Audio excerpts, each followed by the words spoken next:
ఈరోజు రాష్ట్ర కార్యవర్గ సమావేశం స్థానిక ఎస్టీయు భవన్ నందు చైర్మన్ ఎల్ సాయి శ్రీనివాస్ అధ్యక్షన జరిగింది. ఈ సమావేశంలో కొత్త ప్రభుత్వం ఏర్పడిన తర్వాత ఉద్యోగ, ఉపాధ్యాయులు ఆర్థిక బకాయిలు, 12వ పీఆర్సీ నియామకం వంటి ఆర్థిక అంశాలపై పలు తీర్మానాలు ఆమోదించడమైంది. ఈ సమావేశంలో chairman L Sai Srinivas, secretary general S Chiranjeevi, co chairman Manoj Kumar, deputy secretary general Bhanumurthy, కౌశధికారి సిహెచ్ సుబ్బారావు, ఎంఎస్ బాసా, కార్యవర్గ సభ్యులు ఎం బాబు, రాజేంద్ర ప్రసాద్, కె సురేష్ కుమార్ తదితరులు పాల్గొన్నారు. అలాగే ఇందులో కొన్ని తీర్మానాలు అయితే చేయడం జరిగింది. వాటిలో ముఖ్యమైనవి 12వ పే రివిజన్ కమిషన్ను నియమించి వెంటనే 30% మధ్యంతర భృతిని ప్రకటించాలని కోరారు. అలాగే పెండింగ్ డిఏలు ప్రకటించి డిఏ ఎరియర్లు చెల్లించాలి. 11వ పీఆర్సీ బకాయిలు వెంటనే చెల్లించాలని, అలాగే సిపిఎస్ రద్దు చేయాలని కోరారు.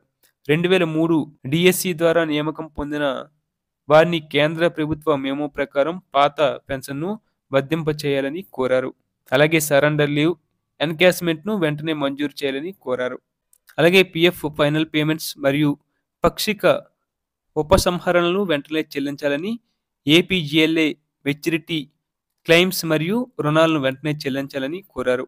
స్థానిక సంస్థల యాజమాన్యాల్లో గత కరోనా కాలం నుండి ఇప్పటి వరకు కరోనా నియామకాలు జరగలేదు కావున స్పెషల్ డ్రైవ్ ద్వారా కరోనా నియామకాలు వేగవంతం చేయాలని పై తీర్మానాలు ఆమోదిస్తూ జనవరి నెలలోగా మండల స్థాయిలోను, ఫిబ్రవరి 12వ తేదీన జిల్లా స్థాయిలోను పోరాటం చేపట్టి ఫిబ్రవరి నెలాఖరు నాటికి రాష్ట్ర స్థాయి కార్యక్రమాలు చేపట్టాలని సభ్యులు సూచించడం జరిగింది. అయితే ఆర్థిక అంశాలన్నీ జేఏసీ ద్వారా ప్రాతినిధ్యం మరియు ఉద్యమం చేపడితే ప్రయోజనకరంగా ఉంటుందని ఫిఫ్టో అభిప్రాయపడుతూ జేఏసీ కార్యవర్గ సమావేశం ఏర్పాటు చేసి ఫిఫ్టో మెజారిటీ సంఘాలు జేఏసీలో భాగస్వాములుగా ఉన్నందున రాష్ట్ర ప్రభుత్వానికి ఈ విషయమై ప్రాతినిధ్యం చేసి ఆలస్యం కాకుండా ఉద్యమ కార్యాచరణకు తగు నిర్ణయం ప్రకటించగలరని రాష్ట్ర ఫిఫ్టో పక్షాన కోరుచున్నాము.